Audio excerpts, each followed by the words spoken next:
నూతనంగా ఎన్నికైన సర్పంచుల సన్మాన కార్యక్రమంలో భాగంగా నేడు జిల్లా కాంగ్రెస్ కమిటీ కార్యాలయంలో ఘనంగా ఏర్పాటు చేసిన ఈ కార్యక్రమానికి గౌరవ మంత్రివర్యులు పొన్నం ప్రభాకర్ గారు, ప్రభుత్వ విప్ ఆది శ్రీనివాస్ గారు, గౌరవ శాసనసభ్యులు మేడిపల్లి సత్యం గారు, డాక్టర్ కవ్వంపల్లి సత్యనారాయణ గారు, గౌరవ ఎమ్మెల్సీ బలమూరి వెంకట్ గారుతో పాటు పలువురు ముఖ్య నేతలు, పార్టీ నాయకులు, కార్యకర్తలు మరియు ప్రజాప్రతినిధులు భారీ సంఖ్యలో హాజరయ్యారు. ఈ సందర్భంగా నూతనంగా బాధ్యతలు చేపట్టిన సర్పంచులను ఘనంగా సన్మానించి గ్రామాల అభివృద్ధి దిశగా ప్రజాప్రతినిధులు ఐక్యంగా పనిచేయాలని నాయకులు పిలుపునిచ్చారు. గ్రామ స్థాయి నుంచి రాష్ట్ర స్థాయి వరకు కాంగ్రెస్ పార్టీ ప్రజాసేవకు కట్టుబడి ఉందని, ప్రజల సమస్యల పరిష్కారమే లక్ష్యంగా ముందుకు సాగుతుందని వారు ఈ సమావేశంలో స్పష్టం చేశారు. గౌరవ మంత్రివర్యులు పొన్నం ప్రభాకర్ గారు మాట్లాడుతూ, గ్రామ పాలనలో సర్పంచుల పాత్ర ఎంతో కీలకమని, ప్రభుత్వం అమలు చేస్తున్న సంక్షేమ పథకాలను అర్హులైన ప్రతి ఒక్కరికి అందేలా కృషి చేయాలని సూచించారు. అలాగే ప్రభుత్వ విప్ ఆది శ్రీనివాస్ గారు మాట్లాడుతూ, గ్రామాల అభివృద్ధే రాష్ట్ర అభివృద్ధికి పునాది అని, ప్రజాప్రతినిధులు బాధ్యతతో పనిచేయాలని అన్నారు.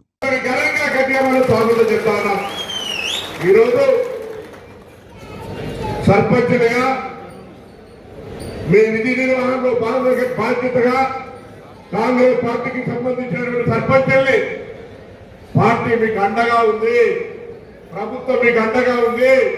మీ గ్రామాల్లో మీ ఇచ్చిన వాగ్దానాలు కానీ గ్రామాల ప్రజల సమస్యలు పరిష్కరించడానికి మీరు ఏకంగా బట్టి మీ ఒంటరి అనుకోకుండా పార్టీ ప్రభుత్వం తోటి ఉంది అని చెప్పడానికి ఈ కార్యక్రమం జరుగుతుందనే మాట సందర్భంగా మనం చేస్తాను. ఈరోజు కాంగ్రెస్ పార్టీ గ్రామ ప్రతినిధులుగా 4-5 ప్రధానమైన బాధ్యతలు ఉంటాయి.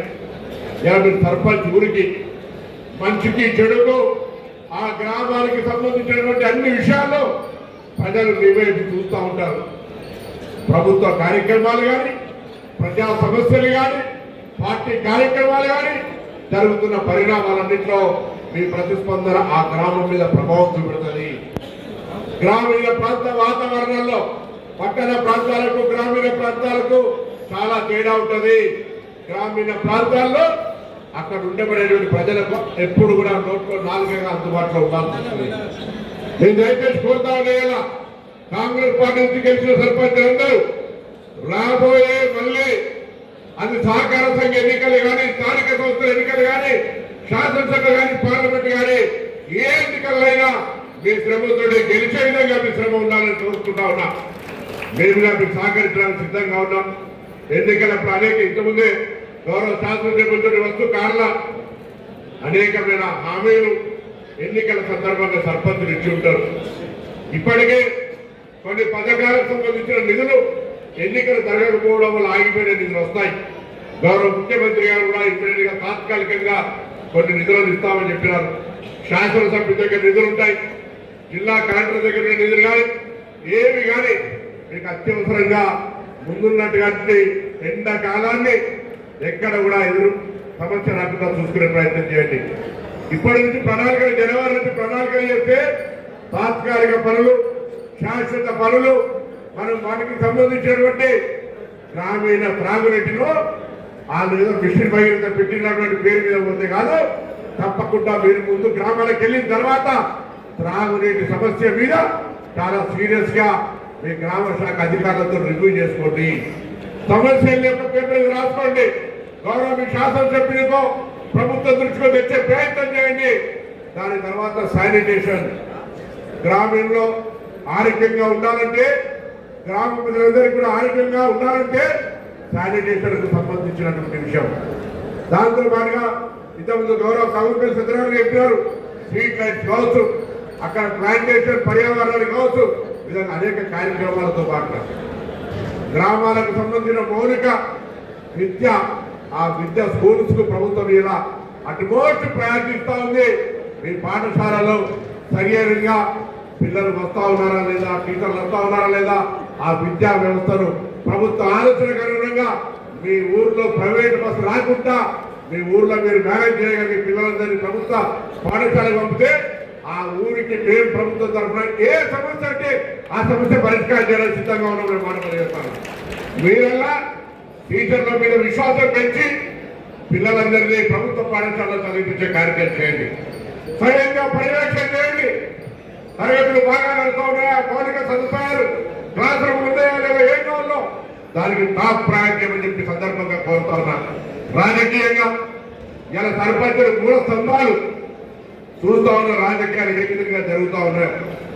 రాష్ట్ర ప్రభుత్వం ఒకవైపు పేద ప్రజల సంక్షేమానికి అనేక కార్యక్రమాలు తీసుకొని పోతుంటే మన జిల్లాకు సంబంధించిన కాళేశ్వరం కూలిపోతే, దక్షిణ తెలంగాణ ప్రాజెక్టు కట్టకపోతే వాటన్నిటికీ సంబంధించి జవాబు చెప్పాల్సి వస్తుంది. ఎదురుదారి చేస్తూ మళ్ళీ మనం మాట్లాడితే ఇది ఎలా ఏ విధమైన భాష మాట్లాడుతూ ఉన్నారో చూస్తా ఉన్నాం.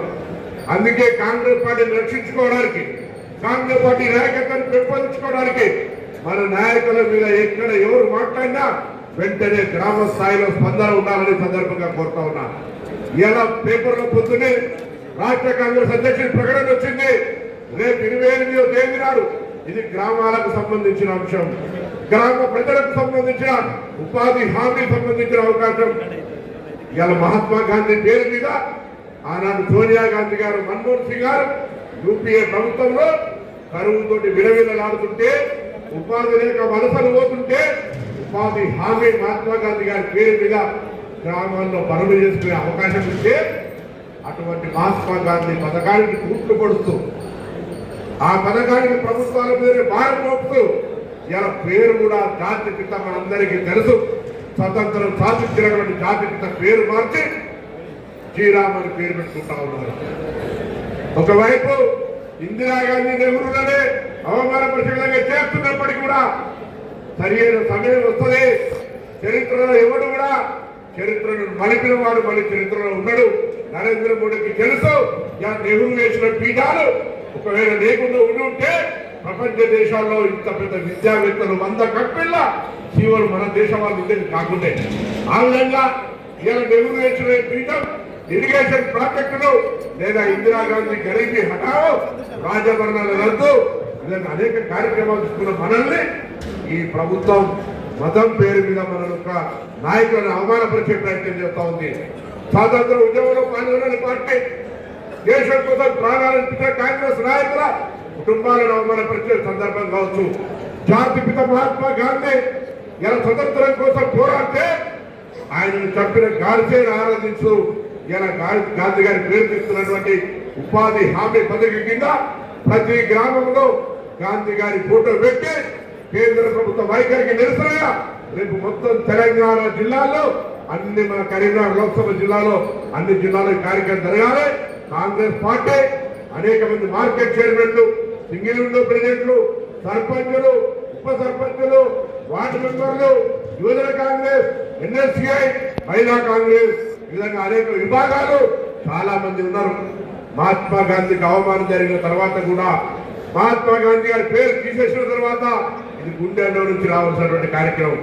దయచేసి అందరూ రేపు ప్రతి గ్రామంలో చావిడి దగ్గర గాంధీ గారి ఫోటో ఉంటే ఓకే, లేదా గాంధీ గారి ఫోటో పెట్టి ప్రతి దాగల నిరసన చెప్పే కార్యక్రమం చేయమని పార్టీ పిలుపు ప్రకారంగా ఈ నిరసనలో ప్రతి గ్రామంలో జరగాలని కోరుకుంటా ఉన్నాం. అంతేగాని మరొక విశ్వాసం ఇస్తా ఉన్నాం. జిల్లా మంత్రిగా గతంలో మీ అందరి ఆశీర్వచనంతో పార్లమెంట్ సభ్యుడిగా అయినారు. ఆనాడు తెలంగాణ ఉద్యోగంలో పెట్టడానికి అవకాశం వచ్చింది. దురదృష్టంతో 2 సార్లు ఓడిపోయినా ఎప్పుడు కూడా ప్రజా సమస్యల మీద పోరాటంలో మేము ఊరుకోలేదు. అది వేములవాడ దేవస్థానం కావచ్చు, మిడిమాయల ముంపు గ్రామాలు కావచ్చు, కొండగట్టు కావచ్చు, లేదా పాదయాత్ర కావచ్చు, ఎప్పటికప్పుడు అందరం కూడా సమిష్టిగా కార్యక్రమాలు తీసుకుంటూ పోయినాం. ఇవాళ కూడా ఐక్యంగా మనమందరం కూడా రేపు కాంగ్రెస్ పార్టీ పటిష్టత కొరకు కృషి చేద్దామనే మానవుడి సందర్భంగా పనిచేస్తున్నాం. నేను గౌరవ ప్రజాప్రతినిధులు, కాంగ్రెస్ పార్టీ నాయకులందరూ కూడా మీకు అండగా ఉంటామనే విశ్వాసం చెప్పడానికి ఈ సమావేశం సన్మానం. మిమ్మల్ని గౌరవిస్తా ఉన్నాం, మిమ్మల్ని గుర్తిస్తా ఉన్నాం. మీరు భవిష్యత్తులో ఇంకా శ్రమపడండి, మేము వెంట ఉంటామనేటువంటి మాట చెప్పడం కొరకే ఈరోజు ఈ కార్యక్రమం జరుగుతోంది. దయచేసి ఎవరు కూడా ఎక్కడ కూడా మేము ఒక్కరమే అనేటువంటి భావనతో మీ వెంట ఇంత పెద్ద కాంగ్రెస్ కుటుంబం ఉంది, కాంగ్రెస్ ఫ్యామిలీ ఉంది అనేటువంటి మాట దయచేసి మరొకరి సందర్భంగా కోరుతూ మీ అందరికీ మరొకసారి 10 మంది ఓడిపోయిన ఉండొచ్చు, మమ్మల్ని విరోధరికి పేరు పేరున నాయకుల హృదయపూర్వక నమస్కారాలు. మహాత్మా గాంధీ గారు ఒకటే చెప్తుండే, గ్రామాలు బాగున్నప్పుడే దేశం బాగుంటుందని, పల్లెలే దేశానికి పట్టుకొమ్మలని చెప్పి ఇలా గ్రామాలు బాగుపడ్డప్పుడు, గ్రామాల్లో గ్రామ స్వరాజ్యం వెలిసినప్పుడు ఇలా దేశం బాగుపడుతుందని బలంగా నమ్మి స్వర్గీయ మాజీ ప్రధాని రాజీవ్ గాంధీ గారు వారి హయాంలో ఈ స్థానిక సంస్థల్ని బలోపేతం చేస్తూ ఆనాడు కాంగ్రెస్ పార్టీ హయాంలో 73, 74 రాజ్యాంగ సవరణ ద్వారా స్థానిక సంస్థలకు నిధులు విధులు కేటాయిస్తూ స్థానిక సంస్థలు ఏ విధంగా అయితే బలోపేతం చేస్తామో నేడు అదే స్ఫూర్తితోటి మన రాష్ట్ర ప్రభుత్వం గౌరవ ముఖ్యమంత్రి రేవంత్ రెడ్డి గారి నాయకత్వంలో గ్రామ పంచాయతీలను బలోపేతం చేయాలి, సర్పంచ్లకు నిధులు విధులు ఇవ్వాలని చెప్పి ఒక దృఢ సంకల్పంతో రాష్ట్ర వ్యాప్తంగా ఉన్నటువంటి సర్పంచ్లు ఇటీవల గెలిచిన సర్పంచ్లందరినీ వారిని గౌరవించాలి, వారి కర్తవ్యం వారికి తెలియజేయాలి. ఇలా ఎంతో మందికి రానటువంటి అవకాశం, ఎంతో మందికి రానటువంటి అదృష్టం. గ్రామంలో ఒక్కరే ఉంటారు, గ్రామ ప్రథమ పౌరుడిగా పిలిచే సర్పంచ్ ఉంటారు. ఆ గ్రామంలో రాష్ట్రపతికి ప్రధానమంత్రికి ఏ అధికారాలు అయితే ఉంటాయో గ్రామ స్థాయిలో సర్పంచ్కి అధికారాలు ఉంటాయి. ఇక్కడ వేదిక మీద ఉన్నటువంటి మంత్రులకు కానీ శాసనసభ్యులకు కూడా మాకెవరికి కూడా మేము డైరెక్ట్ నిధులు ఇచ్చే అధికారం లేదు. కానీ సర్పంచ్ కు డైరెక్ట్ చెక్ పవర్ ఉంటుంది, సర్పంచ్ కు డైరెక్ట్ నిధుల సేకరణ కానీ నిధులను ఖర్చు పెట్టే అధికారం కేవలం ఒక సర్పంచ్ కే ఉంటుంది. నేను మీ అందరికీ ఒకటే చెప్తున్నా, కాంగ్రెస్ పార్టీ ప్రభుత్వం అధికారంలోకి వచ్చి 2 సంవత్సరాల తర్వాత ఇటీవల జరిగిన ఎన్నికల్లో దాదాపు 70 నుంచి 80% మంది సర్పంచ్ గెలిచింది. ఇలా ప్రభుత్వం మనదుంది, అంతటా కూడా మన శాసనసభ్యులే మంత్రులే ఉన్నారు. మీరందరూ కూడా గత ప్రభుత్వంలో చాలా మంది సర్పంచులు ఏ విధంగా అయితే దుర్వినియోగం చేస్తున్నారు, అట్లాంటి చెడ్డ పేరు మనకు రాకుండా గ్రామంలో ప్రతి ఒక్కరితోటి కలివిడిగా ఉండి ఇలా ఎన్నికలు 5 సంవత్సరాలకు ఒక్కసారి జరుగుతాయి. 5 సంవత్సరాల తర్వాత ప్రతి ఒక్కరు కూడా ఓడిపోయిన వాళ్ళు కానీ గెలిచిన వాళ్ళు కానీ పార్టీలకు అతీతంగా రాజకీయాలకు అతీతంగా గ్రామాన్ని అభివృద్ధి చేసినప్పుడే మనం అందరం కూడా సర్పంచ్ గా సక్సెస్ అయ్యే అవకాశం ఉంటుంది. 5 సంవత్సరాల దాకా ఎన్నికలు లేవు. ఇలా గ్రామంలో పార్టీలకు అతీతంగా ఎన్నికలు జరిగినాయి. ఎవరు గెలిచినా ఒక్కరే గెలుస్తారు. ఆ ఒక్కరు మిగతా వాళ్ళందరినీ కలుపుకొని ఇలా కేంద్ర ప్రభుత్వం కానీ ఇటు రాష్ట్ర ప్రభుత్వం కానీ ముఖ్యంగా రాష్ట్ర ప్రభుత్వం అనేక సంక్షేమ పథకాలు ప్రవేశపెడుతుంది. ఈ సంక్షేమ పథకాల్ని గ్రామ స్థాయిలో వాటిని అమలుపరిచే బాధ్యత సర్పంచ్ల మీద, ఉప సర్పంచ్ల మీద, ఆయా వార్డు సభ్యుల మీద ఉంటుంది. ఇలా ప్రభుత్వం ఎంత గొప్ప పని చేసినా కూడా క్షేత్ర స్థాయిలో వాటిని అమలు చేయకపోతే ప్రభుత్వానికి చెడ్డ పేరు వస్తుంది. దయచేసి సర్పంచ్లని వారు ఇటు ప్రభుత్వానికి గ్రామాలకు మధ్య వారధిగా ఉండి ప్రభుత్వం చేసే ప్రతి సంక్షేమ పథకాన్ని ప్రతి అర్హులైన ప్రతి ఒక్కరికి చేరవేర్చే బాధ్యత సర్పంచ్ పైన ఉంటుంది. ఇలా మన ప్రభుత్వం అధికారంలోకి వచ్చినాక దేశంలో ఏ ప్రభుత్వం చేయలేని విధంగా, ఏ రాష్ట్రం చేయలేని విధంగా సంక్షేమ పథకాలు మన రాష్ట్రంలో అమలు చేయబడుతున్నాయి. 2 లక్షల రుణమాఫీ ఈ దేశంలో ఏ ప్రభుత్వం చేయలేదు. ఇలా మన రాష్ట్ర ప్రభుత్వం రేవంత్ రెడ్డి గారి నాయకత్వంలో ప్రతి రైతుకు 2 లక్షల లోపు రైతులకు రుణమాఫీ చేసినటువంటి చరిత్ర ఉంది. ఇలా రైతు భరోసా గత ప్రభుత్వం కంటే ప్రతి ఒక్క రైతుకు ఒక 1000 రూపాయలు అదనంగా ఇవాళ రైతు భరోసా ఇస్తుంది కాంగ్రెస్ పార్టీ ప్రభుత్వం. గత ప్రభుత్వంలో 10 సంవత్సరాలు ఏ ఒక్క పేదోడికి కనీసం ఒక రేషన్ కార్డు ఇచ్చినటువంటి పాపాల వల్లది కదండి ప్రభుత్వం. ఇలా అర్హులైన ప్రతి ఒక్కరికి మనం రేషన్ కార్డు ఇచ్చినాం. ఆ రేషన్ కార్డు మీద సన్న బియ్యం కూడా ఇస్తుంది కాంగ్రెస్ పార్టీ ప్రభుత్వం. ఇంకా మా మహిళా సోదరి మనులకైతే మంత్రి పొన్నం ప్రభాకర్ గారి నేతృత్వంలో ఆర్టీసీ బస్సుల్లో ఉచిత ప్రయాణ సౌకర్యం మహాలక్ష్మి పథకం ప్రవేశపెట్టింది. ఇలా మన ప్రభుత్వం అని చెప్తున్నా. 200 యూనిట్ల లోపు కరెంటు వినియోగించుకునే ప్రతి ఒక్క వినియోగదారునికి ఉచితంగా కరెంట్ ఇస్తుంది కాంగ్రెస్ పార్టీ ప్రభుత్వం. 10 సంవత్సరంలో ఏ గ్రామంలో కూడా ఏ ఒక్క పేదోడికి ఇల్లు కట్టించిన పాపాన ఉండేది బీఆర్ఎస్ సర్కారులో. మన ప్రభుత్వం వచ్చినాక ఒకటే సంవత్సరంలో ఒక నియోజకవర్గంలో 3500 ఇల్లు కట్టించినాం. మరో 3 సంవత్సరంలో అర్హులైన ప్రతి ఒక్కరికి ఆనాడు రాజశేఖర రెడ్డి గారి హయాంలో శాచురేషన్ మోడ్లో ఏ విధంగా అయితే ఇల్లు కట్టించినామో అర్హులైన ప్రతి ఒక్కరికి కూడా భవిష్యత్తులో రానున్న 3 సంవత్సరాల్లో ప్రతి ఒక్కరికి ఇల్లు కట్టించే బాధ్యత ఇలా కాంగ్రెస్ పార్టీ ప్రభుత్వం తీసుకుంటుందని చెప్పి మీ అందరికీ చెప్తున్నా. దయచేసి ఈ పథకాలన్నీ కూడా అమలు చేసే బాధ్యత ఇలా సర్పంచ్గా గెలిచిన మీ మీద ఉంది. ఎంతో మందిని కాదని ఇలా మిమ్మల్ని మీకు అవకాశం కల్పించింది. ఈ అవకాశం ఈ ఒక్కటనే కాదు, మీరు బతుకున్నంత వరకు పలానా సర్పంచ్ హయాంలో మా గ్రామం అభివృద్ధి చెందిందని ప్రతి ఒక్కరు మీ గురించి గొప్పగా చెప్పుకునేలా మీరు పనిచేయాలని చెప్పి మీ అందరినీ కోరుకుంటున్నాం. మరొకసారి ఈ పార్లమెంట్ వైజ్గా గెలిచిన సర్పంచులందరూ కూడా నేను మనస్ఫూర్తిగా శుభాకాంక్షలు తెలియజేస్తున్నా. మీ టర్మ్ అంతా సక్సెస్ఫుల్గా కావాలి. మీరు మీ టర్మ్ సక్సెస్ కావడానికి ఈ రాష్ట్ర ప్రభుత్వం మీకు అన్ని రకాలుగా అండగా ఉంటుందని చెప్పి ఇప్పుడు మన మంత్రివర్యులు ఈ కార్యక్రమానికి క్రౌడ్ ఎక్కువైంది.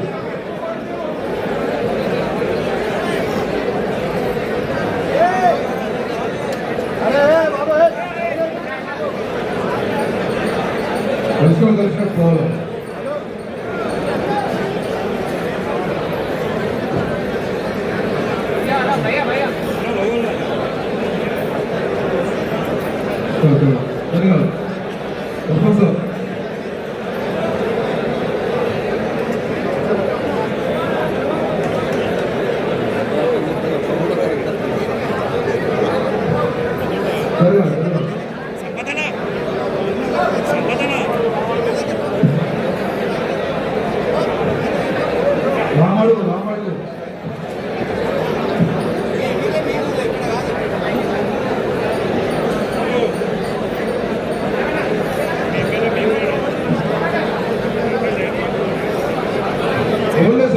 దయచేసి ఓన్లీ సర్పంచ్లు వేదిక మీదకి రావాలి. గెలిచిన సర్పంచులు మాత్రమే వాళ్ళ కంపెనీ అవుతుంది. ఓన్లీ గెలిచిన సర్పంచులు మాత్రమే రావాలి.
అభివృద్ధి కార్యక్రమాలకు ఏదైతుందో ఈ పనిలో నిదర్శనంగా మనం భావిస్తామని చెప్పండి.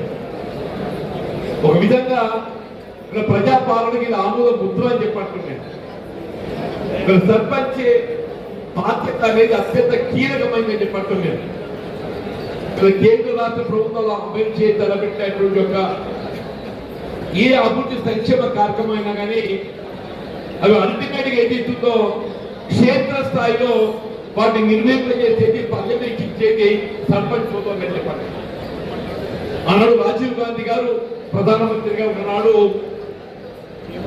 మరి ఈ గ్రామానికి పల్లెసీ మీద పట్టుకోవాలనే భావనతో మహాత్మా గాంధీ గారి యొక్క ఆలోచన విధానానికి అనుగుణంగా గ్రామ స్వరాజ్యాన్ని నెలకొల్పాలనే తలంపుతోని గ్రామ పంచాయతీలకు ఎన్నికలు నిర్వహిస్తే సరిపోదు, ఎన్నికల నిర్వహణతో పాటుగా నిధులు కూడా సమకూర్చబడాలనేటువంటి ఆలోచనతో 73వ రాజ్యాంగ సవరణ మరి చేపట్టడం.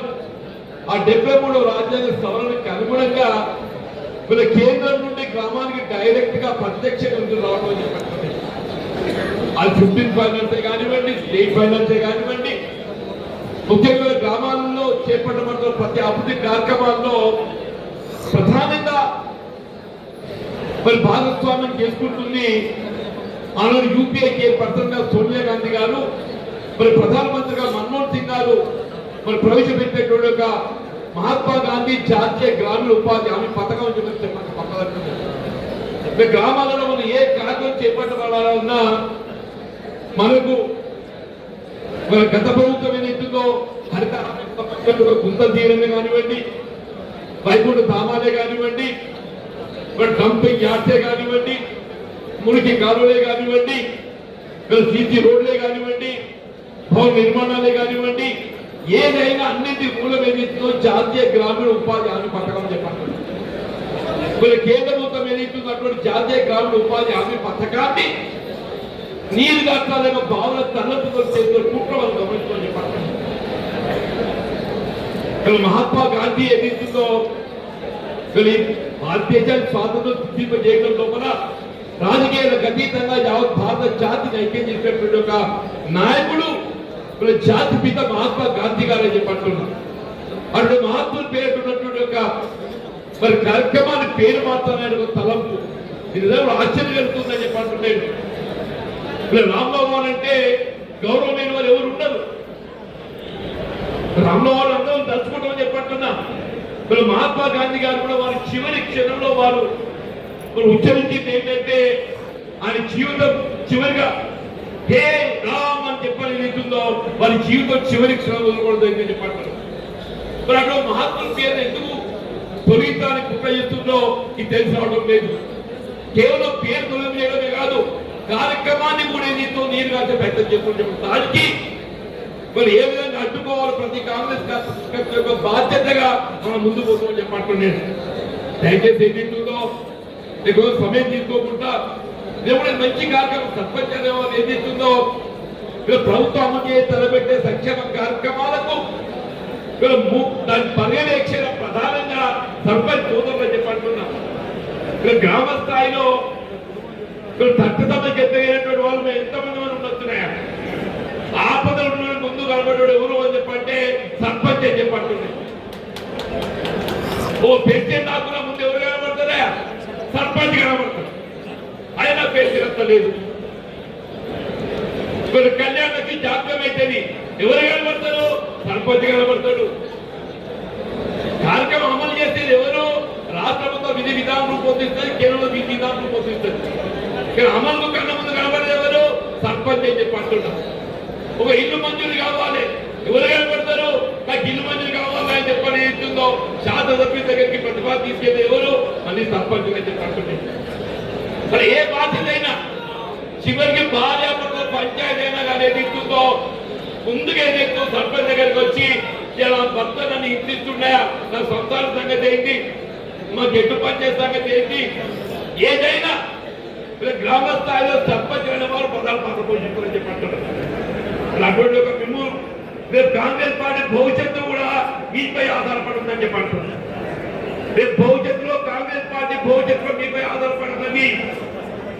కేవలం రాబోయే మండల పరిషత్ జిల్లా పరిషత్ ఎన్నికలే కాదు నగరపాలిక ఎన్నికలు ఉప ఎన్నికలే కాదు తిరిగి రాష్ట్రంలో కాంగ్రెస్ ప్రభుత్వం ఏర్పాటు కాపాడాలన్నా కానీ ఆ బాధ్యత మీపై ఉందని చెప్పంటూ నేను మీరేదైతే ప్రభుత్వం అమలు చేసి తలపెట్టినటువంటి కార్యక్రమాలన్నింటినీ క్షేత్ర స్థాయిలో అర్హతకు అనుగుణ లబ్ధిదారులకు అందరికీ అందింపజేయగలిగినట్టు మాత్రమే ప్రభుత్వం మంచి పేరు దయచేసి పాత్ర పోషిస్తారని చెప్పంటూ నేను ప్రభుత్వ కార్యక్రమాలతో సత్యనారాయణ గారు వెళ్ళి సత్కరించాలని చెప్పంటూ నేను గత ప్రభుత్వం అమలు చేసి తలపెట్టినటువంటి కార్యక్రమాలను కొనసాగిస్తూ అదనం నిర్మాణం చెప్పంటూ గతంలో ఏదైతుందో కేవలం వ్యవసాయ రంగంలో మాత్రమే ఏదైతుందో ఉచిత విద్యుత్తుండే ఇలా 3 సంవత్సరాల్లో కూడా 200 లీటర్ల ఉచిత విద్యుత్తుందని చెప్పంటుండే. నాకు తెలిసి గ్రామాలలో 90% కూడా కరెంట్ బిల్ కట్టేటప్పుడు లేదమ్మని చెప్పంటుండే. ఇలా మహిళలకు ఆడబిడ్డలకి ఏదైతుందో ఉచిత ప్రమాణంగా కుకింగ్ గ్యాస్ కానివ్వండి 500 రూపాయలకే ఏ కార్యక్రమం కానివ్వండి చెప్పంటుండే. ఇవన్నీ క్షేత్ర స్థాయిలో ఏదైతుందో అందింపజేయగలిగే బాధ్యత మన సర్పంచ్ స్థానిక సంస్థ ప్రజలతో ఉంటుంది. కాబట్టి మిమ్మల్ని ప్రోత్సహించాలి తలంపుతో సత్యంగా ఏదైతుందో ఈ కార్యక్రమం చేపట్టారు. అని ఒక విధంగా మా బాధ్యత అంటే శాసన సభకి ఎన్నికైన సభ్యుల బాధ్యత మీరు మాకు తోడు నిలవాలి మా పేరు దేవాల ప్రభుత్వం మంచి పేరు దేవాలన్న భావనతో ఈ కార్యక్రమాన్ని నిర్వహించినందుకు మేము సత్యం గారిని హృదయపూర్వకంగా అభినందిస్తూ భవిష్యత్తులో కూడా చెప్పండి నేను రాబోయే స్థానిక సంస్థ ఎన్నికలే కానివ్వండి